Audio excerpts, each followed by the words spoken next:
नमस्कार. डॉक्टर किरण वाकडे यांच्या मार्गदर्शनाखाली मी प्रतीक्षा भन्साळी आज तुम्हाला BPH म्हणजेच बेनाइन प्रोस्टॅटिक हायपरप्लेजिया बद्दल सांगणार आहे. तर आपण त्याची व्याख्या पाहणार आहोत. त्याची इटिओलॉजी, त्याचे कॉजेस, त्याचे रिस्क फॅक्टर्स पाहणार आहोत. ते कसं होतं, काय असतं, त्याची पॅथोफिजिओलॉजी पाहणार आहोत, त्याची लक्षणं पाहणार आहोत, त्याचे परिणाम, कॉम्प्लिकेशन्स पाहणार आहोत. आपण कसं डायग्नोसिस करतो PSAचं ते पाहणार आहोत. मेडिकल मॅनेजमेंट, सर्जिकल मॅनेजमेंट आणि पोस्ट ऑपरेटिव्ह केअर हे सगळं आपण पाहणार आहोत.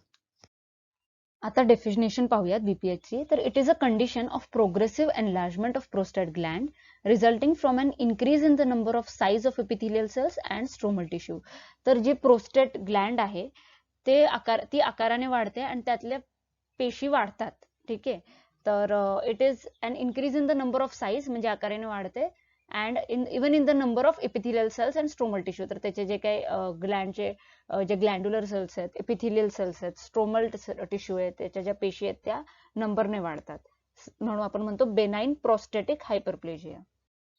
तर बघा डावीकडच्या चित्रात प्रोस्टेट दाखवले. तर हे आपलं युरिनरी ब्लॅडर आहे. ठीक आहे, मूत्राशय, आणि त्याच्या जस्ट खाली हे प्रोस्टेट ग्लँड त्याला सराउंड करतं. ठीक आहे. तर डाव्या बाजूला नॉर्मल प्रोस्टेट ग्लँड आहे आणि उजव्या बाजूला जेव्हा प्रोस्टेट ग्लँड मध्ये वाढ होते, आकाराने वाढते, तर ते एनलार्ज प्रोस्टेट दाखवलेलं आहे. ठीक आहे. तर हे ब्लॅडरचे तुम्ही बघा इकडचे जे युरिनरी ब्लॅडर मधून जे युरिनरी ट्रॅक्ट जे खालून येते, ठीक आहे, तर ती एकदम ऑब्स्ट्रक्ट झालेली आहे बिनाइन प्रोस्टॅटिक हायपरप्लेजियामध्ये. म्हणून युरिन बाहेर येऊ शकत नाही. ठीक आहे, आणि त्यामुळे लघवी करताना खूप प्रॉब्लेम येतो. तर हे झालं हे चित्र पण तुम्ही काढू शकता. तर आता आपण BPH ची इटिओलॉजी पाहूयात. एजिंग म्हणजे एज झाल्यामुळे, वय वाढल्यामुळे हे होऊ शकतं, कारण त्यावेळेस एक्सेसिव्ह अक्युमुलेशन ऑफ अँड्रोजन्स.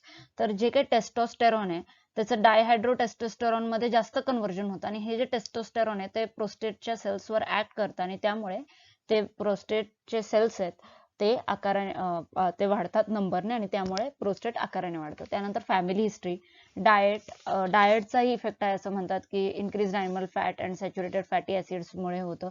त्यानंतर रिड्युस्ड एक्सरसाइज कमी झाल्यामुळे आणि अल्कोहोल किंवा स्मोकिंग किंवा टोबॅको यांचं सेवन केल्यामुळे प्रोस्टॅटिक हायपरट्रॉफी होऊ शकते. तर आता पॅथोफिजिओलॉजी पाहूया. तर तसं काही नेमकं कारण माहिती नाही. ठीक आहे, BPH the cause of BPH is uncertain, but studies suggest that estradiol levels may have a relationship to prostate size among men with testosterone levels above the median. म्हणजे टेस्टोस्टेरॉन पण वाढतं आणि बऱ्याच वेळा इस्ट्रोजन पण वाढतं वय झाल्यामुळे, त्यामुळे BPH होऊ शकतं. त्यानंतर recent studies have identified smoking, both current and farmer, heavy alcohol consumption, hypertension, heart disease and diabetes as risk factors for BPH. ठीक आहे, हे सगळे रिस्क फॅक्टर्स आहेत. बीपीचा त्रास होणे, त्यानंतर alcohol consumption, tobacco consumption, diabetes, heart disease, hypertension, हे सगळे BPH चे रिस्क फॅक्टर्स आहेत. तर आता जेव्हा BPH होतो, एखाद्या व्यक्तीचा प्रोस्टेट ग्लँड आकाराने वाढतो, तेव्हा नेमकं काय होतं की the hypertrophied lobes of the prostate may obstruct the vesical neck और द प्रोस्टॅटिक युरेथ्रा. तर युरिनरी ब्लॅडर मधून युरेथ्रा बाहेर येतो हे आपल्याला माहिती आहे आणि त्याच्याच नेकवर हे प्रोस्टेट ग्लँड असल्यामुळे ते जी नळी आहे ते ऑब्स्ट्रक्ट केली जाते आणि त्यामुळे युरिन बाहेर नाही येऊ शकत. तर प्रोस्टॅटिक युरेथ्राला ऑब्स्ट्रक्ट करतं हे prostate Gland, causing incomplete emptying of the bladder and urinary retention. तर ब्लॅडर मधलं जे काही युरिन आहे ते बाहेर व्यवस्थित बाहेर पडत नाही आणि त्यामुळे युरिन साचलं जातं, त्याला आपण म्हणतो urinary retention. As a result the gradual dilatation of the ureters. तर आता अँड किडनीज. तर युरिनरी ब्लॅडर नेमकं नीट एम्प्टी न झाल्यामुळे युरिनरी ब्लॅडरच्या वरती जे काही युरेटर आहे जे किडनीशी जोडतं युरिनरी ब्लॅडरला, ते आकाराने वाढतं, त्याचं डायलेटेशन होतं, त्याला आपण म्हणतो हायड्रोयुरेटर, आणि त्यामुळे किडनी सुद्धा आकाराने वाढू शकते लेटर स्टेजेसमध्ये, त्याला आपण म्हणतो hydronephrosis. So this can occur and urinary tract infections may result from urinary stasis. Urine remaining in the urinary tract serves as a medium for infective organisms. तर असं हे युरिन साचल्यामुळे इन्फेक्शन पण होऊ शकतं. तर हे सगळं आपण युरिनरी ट्रॅक्ट इन्फेक्शन्स आणि युरिनरी रिटेन्शन मध्ये पाहिलेलं आहे. सो हे इकडे समजणं सोपं जाईल. तर आता सायन्स अँड सिम्पटम्स पहा. तर ऑब्स्ट्रक्टिव्ह सायन्स अँड सिम्पटम्स काय आहेत? Reduced flow of urine stream. तर मग जे काय reduced force of the urine stream. तर युरिन स्ट्रीम एका फोर्सने बाहेर पडते, तर तो फोर्स कमी झालेला जाणवेल आपल्याला. ठीक आहे. त्यानंतर डिफिकल्टी इन इनिशिएटिंग वर्डिंग. तर लघवी करतानाच्या जस्ट सुरुवातीला जरा डिफिकल्टी वाटेल की युरिनेशन होताना. त्यानंतर इंटरमिटन्सी, ठीक आहे, आणि dribbling at the end of urination. तर म्हणजे इंटरमिटंट म्हणजे नाही का ते युरिनेशन एकदा झालं की थोडा वेळ थांबेल, पुन्हा थोडं होईल, पुन्हा थांबेल असं. आणि dribbling at the end of urination म्हणजे युरिनेशन झाल्यानंतर सुद्धा शेवटी आपल्याला थोडं ड्रिबलिंग जाणवेल. तर आता इरिटेटिव्ह सिम्पटम्स काय आहेत बेनाइन प्रोस्टॅटिक हायपरप्लेजियाचे, की ज्यामुळे युरिनरी रिटेन्शन होतं? एक तर फ्रिक्वेन्सी वाढते, सारखं सारखं लघवीला जावंसं वाटतं, अर्जन्सी वाढते, ठीक आहे, कंट्रोल जो असतो तो राहत नाही. त्यानंतर डिसयुरिया म्हणजे युरिन करताना पेन होतं, ब्लॅडर पेन, ठीक आहे, आपल्याला त्या ठिकाणी पेन जाणवतं. आणि नॉक्ट्युरिया म्हणजे excessive urination at the night and incontinence, हे आपल्याला सगळं जाणवतं. तर signs related to inflammation and infection. तर एवढं युरिनचं साचं झालेलं असतं सारखं सारखं, त्यामुळे इन्फेक्शन होऊ शकतं. तर decrease in the volume and force of the urinary stream, हे आपण पाहिलं. आणि sensation that the bladder has not been completely emptied, म्हणजे युरिनेशन तर करून येईल तो व्यक्ती, पण त्याला असं वाटेल की अरे अजून युरिनेशन करायची इच्छा राहील, त्याला कम्प्लिटली ब्लॅडर एम्प्टी झालंय असं त्याला वाटणार नाही. आणि जनरलाइज सिम्पटम काय असतील आता? फटीग, एनोरेक्झिया, ठीक आहे, थकवा जाणवतो, भूक कमी होते, नॉझिया अँड वॉमिटिंग, ठीक आहे, मळमळ, चक्कर. त्यानंतर एपिगॅस्ट्रिक डिस्कम्फर्ट, तर छातीच्या ठिकाणी असं जळजळ वगैरे असे सगळे सिम्पटम्स दिसू शकतात बऱ्याच वेळा. तर आता या बीपीएचचे कॉम्प्लिकेशन्स काय असतील? अॅक्यूट युरिनरी रिटेन्शन, ठीक आहे, युरिन साचली जाते त्याला आपण म्हणतो युरिनरी रिटेन्शन. यूटीआय म्हणजे युरिनरी ट्रॅक्ट इन्फेक्शन, ते आपण पाहिलंय. आणि sepsis secondary to urinary tract infection म्हणजे हेच ऑर्गॅनिझम्स नंतर ब्लड मध्ये सुद्धा जाऊ शकतात, ठीक आहे. इनकम्प्लीट ब्लॅडर एम्प्टिंग, त्यामुळे रेसिड्युअल युरिन चं रिटेन्शन होतं. त्यानंतर पोस्ट व्हॉइड रेसिड्यू पण राहतं, म्हणजे युरिनेशन केल्यानंतर पण युरिनरी ब्लॅडर मध्ये जास्त साचा राहतो युरिनचा. त्यानंतर स्टोन फॉर्मेशन, ठीक आहे, युरिन ट्रॅक्ट मध्ये स्टोन फॉर्म होऊ शकतं. हायड्रोनेफ्रोसिस, ठीक आहे. तर मग डायलेटेशन, युरिनरी ब्लॅडर मध्ये खूप युरिन साचून राहिल्यामुळे जे युरेटर आहे ते डायलेट होऊ शकतं, ते आकाराने वाढू शकतं. आणि त्यानंतर कालांतराने आपलं किडनी सुद्धा डायलेट होऊ शकते, त्याला आपण म्हणतो हायड्रोनेफ्रोसिस. त्यानंतर पायलोनेफ्रायटिस म्हणजे जे रिनल पेल्विस आहे आणि युरेटर्स आहेत त्याचं इन्फेक्शन होऊ शकतं आणि ब्लॅडरला पण डॅमेज होऊ शकतो. तर आता आपण इन्व्हेस्टिगेशन्स मध्ये काय करतो for the assessment and diagnostic findings? तर हिस्ट्री आणि फिजिकल एक्झामिनेशन हे तर आपण करतोच, की हिस्ट्री विचारतो, की त्याच्या लक्षणांवरून आपल्याला कळतं त्या व्यक्तीच्या की त्याला बीपीएच आहे का, किंवा युरिनरी ट्रॅक्टशी रिलेटेड काही कंडिशन, काही कॉम्प्लिकेशन्स आहेत का. त्यानंतर डिजिटल रेक्टल एक्झामिनेशन आपण करतो, आणि त्यामध्ये आपल्याला जे प्रोस्टॅटचे जर काही लोब्स एनलार्ज झाले असतील तर ते आपल्याला कळतं.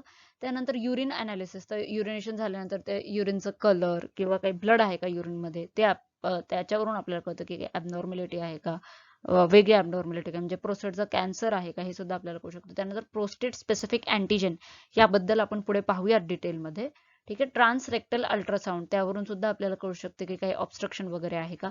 त्यानंतर युरोफ्लोमेट्री, तर युरिन पास आउट होण्याचं जे काही वेलॉसिटी आहे, जे फ्लो आहे, किंवा ज्या स्पीडने युरिन बाहेर पडतं, ठीक आहे, ते आपण युरोफ्लोमेट्रीवरून पाहतो. तर नॉर्मली एका सेकंदाला 20 मिलीलिटर युरिन बाहेर पडतं, पण अगदी 10 मिलीलिटर पेक्षा कमी युरिन जर दर सेकंदाला बाहेर पडत असेल तर मग काहीतरी ऑब्स्ट्रक्शन हे आपल्याला कळतं, आणि ते आपण युरोफ्लोमेट्रीवरून पाहतो.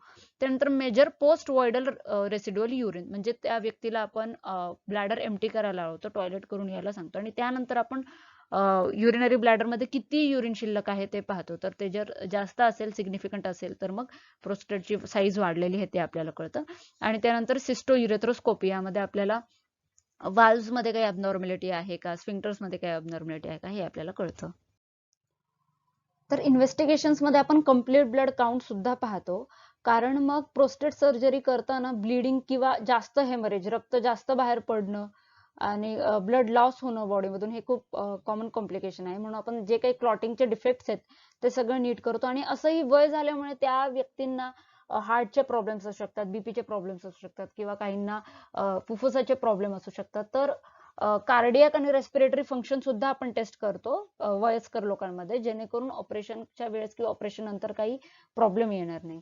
तर आता मेडिकल मॅनेजमेंट पाहूया. तर मॅनेजमेंटचे 3 आहेत, एक तर आपली कन्झर्वेटिव्ह मॅनेजमेंट, डाएट वगैरे, त्यानंतर मेडिकल मॅनेजमेंट आणि सर्जिकल मॅनेजमेंट. तर मेडिकल मॅनेजमेंटचे गोल्स काय आहेत? तर ब्लॅडरचं फंक्शन रिस्टोर करायचं आहे आपल्याला, ठीक आहे, कारण ऑब्स्ट्रक्ट झालं असतं प्रोस्टेट एनलार्जमेंटमुळे. तर आपल्याला ते नीट करायचं आहे, म्हणून ब्लॅडरचं फंक्शन नीट करण्यासाठी आणि जे काही साइन सिम्पटम्स आहेत, पेन वगैरे किंवा इन्फेक्शन, ते सगळं ट्रीट करण्यासाठी. ठीक आहे. तर the treatment plan depends on the cause of the BPH, the severity of the obstruction and the patients general health conditions. तर बीपीएचचा काय कॉज आहे, त्यानंतर किती ऑब्स्ट्रक्शन झालंय आणि पेशंटची हेल्थ कंडिशन कशी आहे, त्यावरून आपण मेडिकल मॅनेजमेंट का सर्जिकल मॅनेजमेंट हे सगळं ठरवतो. ठीक आहे. If the patient is admitted on an emergency basis because he cannot avoid, he is immediately catheterise. तर आपण कॅथेटराइज करतो आणि ऑब्व्हियसली इन्फेक्शन तर कंट्रोलमध्ये आणतो ऑपरेशन करण्या अगोदर. तर आता डाएट मध्ये आपण काय करतो, decrease the amount of intake of caffeine and artificial sweeteners, limit spicy food and acidic foods and alcohol. तर आपण हे सगळ्या गोष्टी पेशंटला सांगतो की घेऊ नका, वर्जित केले जातात ह्या गोष्टी. तर right a note on PSA, prostate specific antigen, असा एक प्रश्न आहे. आणि आपण आता डायग्नोसिस इन्व्हेस्टिगेशन्स मध्ये पाहिलं की आपण PSA पाहतो, प्रोस्टेट स्पेसिफिक अँटीजन. तर प्रोस्टेट स्पेसिफिक अँटीजन काय आहे की जे प्रोस्टेटची जी एपिथेलियल लेअर आहे, ह्या एपिथेलियल पेशी ज्या आहेत त्याचे जे लेअर आहे प्रोस्टॅटिक एपिथेलियम, त्यामधून सिक्रेट होतं हे प्रोडक्ट आणि मग मिल्स मध्ये जे सेमेन सिक्रेट होतं त्याबरोबर हे मिक्स होतं.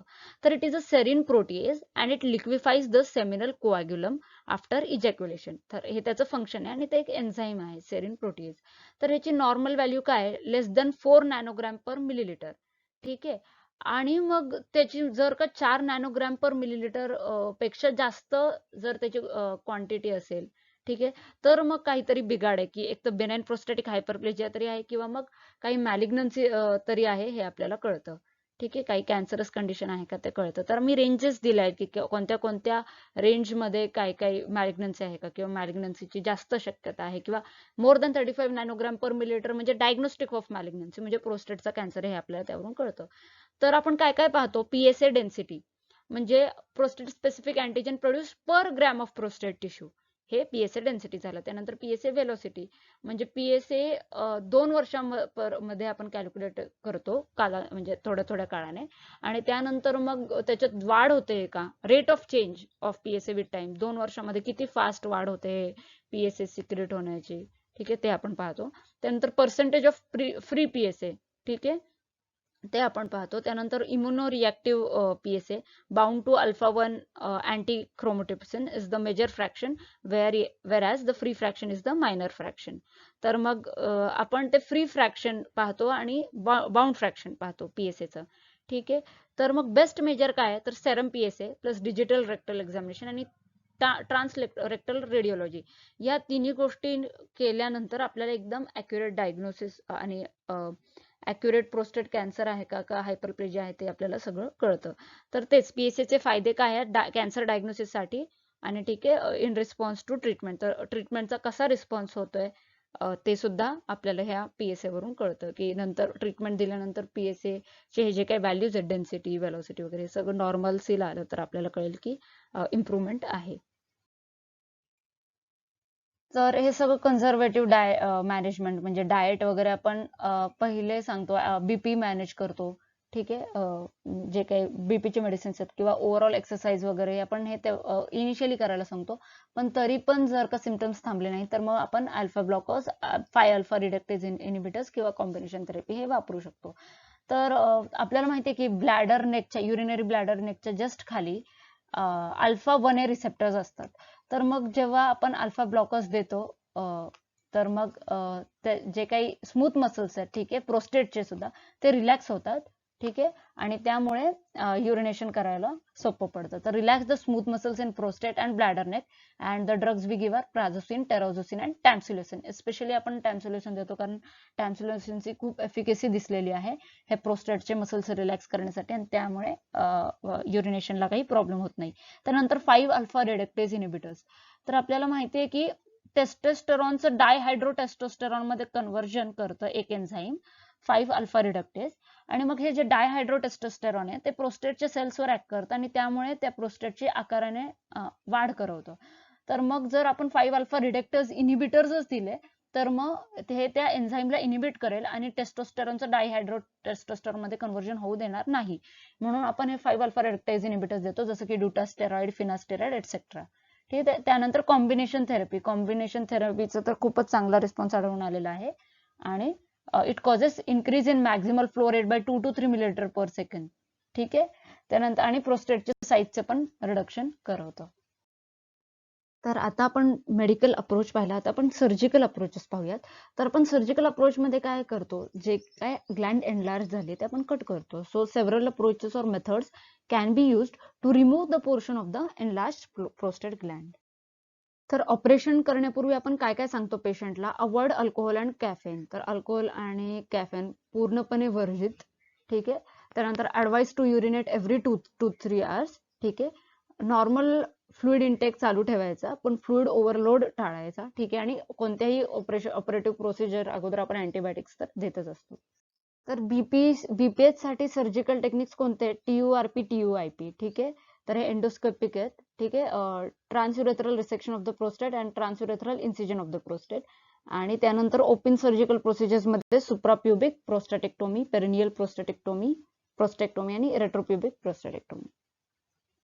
तर पहिले पाहूया transurethral resection of the prostate. तर यामध्ये आपण प्रोस्टेट टिश्यू रिमूव्ह करतो. ठीक आहे. Using a rectoscope inserted through the urethra. तर युरेथ्रामधून आपण रेक्टोस्कोप टाकतो स्पायनल की आणि जनरल अनेस्थेशिया अंडर, आणि मग ते प्रोस्टेट ग्लँड जी वाढलेली आहे ते रिमूव्ह करून टाकतो. त्यानंतर पाहूया ट्रान्सयुरेथ्रल इन्सिजन ऑफ द प्रोस्टेट. ठीक आहे. तर हे आउट पेशंट डिपार्टमेंटमध्ये केलेली जाणारी प्रोसिजर आणि मायक्रोवेव्ह डिलिव्हरी करतो आपण एका प्रोब थ्रू. ठीक आहे. ट्रान्सयुरेथ्रल, आणि त्यामुळे जे एनलार्ज प्रोस्टेट ग्लँड आहे ते आपण रिमूव्ह करून टाकतो. ह्या मायक्रोवेव्हद्वारे ते कमी करून टाकतो किंवा ते डेड करून टाकतो. तर ट्रान्सयुरेथ्रल रिसेक्शन ऑफ प्रोस्टेट ही एक गोल्ड स्टँडर्ड मेथड आहे सर्जिकल मॅनेजमेंट ऑफ बीपीएच. तर याचे इंडिकेशन्स काय काय, जे काही आपण इंडिकेशन्स पाहिले किंवा लक्षणं पाहिलेली ती सगळी लक्षणं आपण इथे लिहू शकतो. UTIचे लक्षणं किंवा प्रोस्टेट एनलार्जमेंटची लक्षणं, ती सगळी लक्षणं आपण इथे लिहू शकतो. आणि कॉन्ट्रा इंडिकेशन्स काय आहेत, की कोॲग्युलोपॅथी बरोबर नसेल केलेली किंवा ऍक्टिव्ह युरिनरी ट्रॅक्ट इन्फेक्शन असेल. ठीक आहे. किंवा पेशंट लिथोटोमी पोझिशन, पायवर कमरेपासून पायवर घेण्याची पोझिशन आणि पाय गुडघ्यामध्ये वाकवण्याची पोझिशन जी आहे वरती झोपून सुपाइन पोझिशन मध्ये, ते जर पेशंट नसेल करू शकत तर ही मेथड कॉन्ट्राइंडिकेटेड आहे. ठीक आहे. त्यानंतर मग आपण अनेस्थेशिया, जनरल अनेस्थेशिया किंवा स्पायनल अनेस्थेशिया देतो किंवा पेरिनियल ब्लॉक देतो. आणि पोझिशन डोर्सल लिथोटोमी पोझिशन, म्हणजे पेशंटला झोपायला लावतो सुपाइन पोझिशन मध्ये आणि पायवर करायला लावतो. त्यानंतर प्री ऑपरेटिव्ह अँटीबायोटिक्स तर आपण देतच असतो. ठीक आहे. टिल कॅथेटर रिमूव्ह करूपर्यंत. ठीक आहे. तर सर्जिकल टेक्निक काय आहे, तर आपण एंडोस्कोप इन्सर्ट करण्या अगोदर जे काही प्रोसिजर्स करतो त्या सगळ्या प्रोसिजर्स केल्या जातात. त्यानंतर नॉन हिमोलायटिक इरिगेशन सोल्युशन ग्लायसिन 1.5% हे आपण 150 मिलीलीटर टाकतो. ठीक आहे. आणि त्यानंतर त्याचं with osmolality of 200 milliosmoles, flow of 300 millilitre per minute. ठीक आहे. या फ्लो रेटने हे एवढं 150 ml सोल्युशन ग्लायसिनचं आपण टाकतो. आणि ब्लॅडर नेक पासून आपण रिसेक्शन चालू करतो. 12 o'clock to 9 o'clock पोझिशन मध्ये स्टेप वाईज आपण जातो. ठीक आहे. कधीपर्यंत करतो आपण हे रिसेक्शन, जोपर्यंत आपल्याला युरिनरी ब्लॅडरचे सर्क्युलर फायबर्स दिसत नाही. ठीक आहे. तर आपण जरा कॉशियस राहतो की आपण खूपच युरिनरी ब्लॅडर मध्ये एंटर नाही करणार. ठीक आहे. तर सर्क्युलर मसल्स पर्यंत आपण पाहतो. आणि त्यानंतर care must be taken not to resect too deeply in the region of the posterior aspect of the vesical neck to prevent undermining of the trigone of the bladder. हे मी आता सांगितलं. ठीक आहे. तर आपण ॲडेनोमा रिमूव्ह करतो. ठीक आहे. Proximally the adenoma is removed immediately proximal to the external sphincter mechanism. ठीक आहे. तर जे एक्सटर्नल स्फिंक्टर आहे त्याच्या जस्ट अलीकडे प्रॉक्झिमली आपण हे ॲडेनोमा रिमूव्ह करतो, जेणेकरून स्फिंक्टर इंजुरी होणार नाही आणि व्हॉइडिंग करताना काही त्रास होणार नाही. ठीक आहे. तर पोस्ट ऑपरेशन झाल्यानंतर सुद्धा पेशंटला आपण कॅथेटराइज्डच करून ठेवतो आणि पाहतो की युरिन थोडी लाईट पिंक इन कलर असायला हवी. म्हणजे सुरुवातीला थोडी लाईट पिंक कलरचीच असते. तर हे पोस्ट ऑप केअर मध्ये आपण पाहतो. आता आपण ट्रान्सयुरेथ्रल रिसेक्शन ऑफ प्रोस्टेटची प्रोसिजर पाहिली. आता आपण कॉम्प्लिकेशन्स पाहूयात. Bleeding, urinary retention, capsular perforation. ठीक आहे. कॅप्सूल आपल्याला माहिती आहे की फॉल्स कॅप्सूल आणि ट्रू कॅप्सूल असते प्रोस्टेटची, आणि त्या दोन्हीच्या मध्ये वेनस प्लेक्सस असतं. तर त्याला डॅमेज होऊन कॅप्सूलला डॅमेज झाल्यामुळे परफोरेशन त्यामध्ये होऊ शकतं. ठीक आहे. ब्लॅडर मध्ये परफोरेशन होऊ शकतं. ठीक आहे. परफोरेशन म्हणजे होल पडणे प्रोसिजर दरम्यान वगैरे. त्यानंतर retrograde ejaculation if the sphincter at the bladder neck is injured. तर आपण ऑपरेशन करताना, प्रोस्टेटचं ऑपरेशन करताना इन केस युरिनरी ब्लॅडरला पण इंजुरी झाली आणि त्याच्या स्फिंक्टरला इंजुरी झाली, तर स्फिंक्टरचा जो वन वे फ्लो असतो from bladder to downward in the urethra, तो फ्लो उलट्या डायरेक्शनने जाईल. ठीक आहे. Importance if the parasympathetic fibres are affected. आणि अशी स्टेरिलिटी बऱ्याच केसेसमध्ये येऊ शकते. Sterility is also complication as retrograde फ्लोमुळे आणि because of the retrograde flow of the ejaculation. ठीक आहे. आणि पॅरासिम्पॅथेटिक फायबर जर अफेक्ट झाले तर जे काही मेकॅनिझम आहे, पुडेंडल नर्व्स वगैरे ते पण डॅमेज झाले तर मग इम्पॉर्टन्स येऊ शकतं. त्यानंतर युरेथ्रल स्ट्रिक्चर. ठीक आहे. की तिकडे ॲबनॉर्मल कॉन्स्ट्रिक्शन होऊन जाईल युरेथ्रल जे काही स्ट्रक्चर आहे त्याचं because of damage during the operation. त्यानंतर TUR सिंड्रोम. ठीक आहे. ट्रान्सयुरेथ्रल रिसेक्शनचं सिंड्रोम. ह्यात काय होतं की आपण इनिशियली इरिगेशन सोल्युशन खूप टाकतो, जर जास्त टाकलं, ठीक आहे, आणि किंवा ऑपरेशन टाइम पण जास्त वाढला तर त्यामुळे डायल्युशनल हायपोनेट्रिमिया होऊ शकतं due to excessive absorption of hypotonic irrigation solution. ठीक आहे. ह्यालाच आपण म्हणतो वॉटर इंटॉक्सिकेशन. तर आणि हे अजून कधी होऊ शकतं if operating time exceeds 90 minutes and Gland size is more than 75 gram. ठीक आहे. Clinical features are of hyponatremia and treatment is hypertonic saline for severe symptoms and diuresis and fluid restriction for mild cases. तर मग आपण hypertonic saline वगैरे देतो आणि मग fluid restriction सुद्धा करू शकतो. आता आपण TURP पाहिला. आता आपण ओपन प्रोस्टॅटेक्टोमी पाहूयात. आणि ह्याचे पण काही स्पेसिफिक इंडिकेशन्स आहेत, जसं की प्रोस्टेटची साईज जर मोर दॅन 75 ग्रॅम्स असेल प्रोस्टेटचा वेट, ठीक आहे, किंवा ब्लॅडर डायव्हर्टिक्युला खूप लार्ज असेल, ठीक आहे, आणि लार्ज वेसिकल कॅल्क्युले असतील, ब्लॅडरमध्ये कॅल्क्युले असतील, तर मग एंडोस्कोपिक रूटने ट्रीटमेंट नाही करू शकत. म्हणून त्यासाठी ओपन प्रोस्टॅटेक्टोमी लागते. आणि कॉन्ट्राइंडिकेशन्स काय आहेत? प्रोस्टेट कॅन्सर, ब्लॅडर कॅन्सर किंवा खूप छोटी ग्लँड असेल, ठीक आहे, तर मग आपण ओपन प्रोस्टॅटेक्टोमी नाही करू शकत. तर ह्याच्यासाठी पण आपण अॅनेस्थेशिया, जनरल अॅनेस्थेशिया किंवा स्पायनल अॅनेस्थेशिया किंवा एपिड्युरल अॅनेस्थेशिया देऊ शकतो. आणि ह्याचे पण टाइप्स आहेत, रेट्रोप्युबिक प्रोस्टॅटेक्टोमी, ट्रान्सव्हेसिकल प्रोस्टॅटेक्टोमी, ठीक आहे, पेरिनियल, हे आपण पुढे पाहूयात. आणि ह्याचे कॉम्प्लिकेशन सुद्धा हेमोरेज, UTI, एपिडिडायमायटिस, इनकॉन्टिनन्स, इरेक्टाईल डिस्फंक्शन त्याप्रमाणेच आहेत, एंडोस्कोपिक रूट प्रमाणे, TURP प्रमाणे. युरेथ्रल स्ट्रक्चर वुंड इन्फेक्शन किंवा इन्सेशनल हर्निया पण होऊ शकतो. तर सुप्राप्युबिक प्रोस्टॅटेक्टोमी मध्ये आपण ॲब्डॉमिनल इन्सिजन द्वारा आपण एनलार्ज ग्लँड काढून टाकतो. ठीक आहे. पेरिनियल प्रोस्टॅटेक्टोमी आपण तेव्हा करतो जेव्हा रेट्रोप्युबिक किंवा सुप्राप्युबिक पॉसिबल नसतं, आणि ह्यामध्ये आपण पेरिनियम थ्रू इन्सिजन देऊन जातो. ह्याला म्हणतो पेरिनियल प्रोस्टॅटेक्टोमी. तर आता रेट्रोप्युबिक प्रोस्टॅटेक्टोमी हा जास्त कॉमन अप्रोच आहे आणि इन्सिजन आपण लोअर ॲब्डोमेन मध्ये करतो, between the prostate Gland and the pubic arch. ठीक आहे, विदाउट एंटरिंग द ब्लॅडर. तर हे झालं रेट्रोप्युबिक प्रोस्टॅटेक्टोमी आणि जास्त कॉमन अप्रोच आहे. आता पोस्ट ऑपरेटिव्ह केअर मध्ये आपण काय काय करूयात? आपण पेशंटची कंडिशन असेस करतो, त्यानंतर ब्लॅडर इरिगेशन करतो, ठीक आहे, कॅथेटर केअर की इन्फेक्शन नाही होणार, त्यानंतर अशा ऍक्टिव्हिटीज अवॉइड करतो ज्यामध्ये ॲब्डोमिनल प्रेशर वाढेल आणि त्यामुळे पण आपण ब्लॅडरचे पण स्पाझम्स कमी व्हावे, त्यासाठी अँटीस्पाझमोटिक्स देतो. ठीक आहे. ऑपरेशन झाल्यानंतर 6 तासाच्या आत पेशंटने युरिनेट केलं पाहिजे.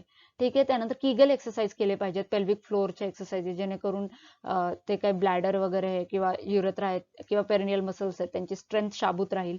त्यानंतर encourage the patient to practise straining and stopping the stream during the urination. So हे पण प्रॅक्टिसेस असेच आहेत की ज्यामुळे फ्लेक्झिबिलिटी ऑफ द मसल्स किंवा स्ट्रेंथ ऑफ द मसल्स शाबूत राहील. ठीक आहे. त्यानंतर आपण स्टूल सॉफ्टनर्स देतो आणि हेवी अल्कोहोल किंवा वेट लिफ्टिंग किंवा सेक्शुअल इंटरकोर्स किंवा तेच ऍक्टिव्हिटीज ज्याने ॲब्डोमिनल प्रेशर वाढू शकतं ते आपण अवॉइड करतो. थँक्यू.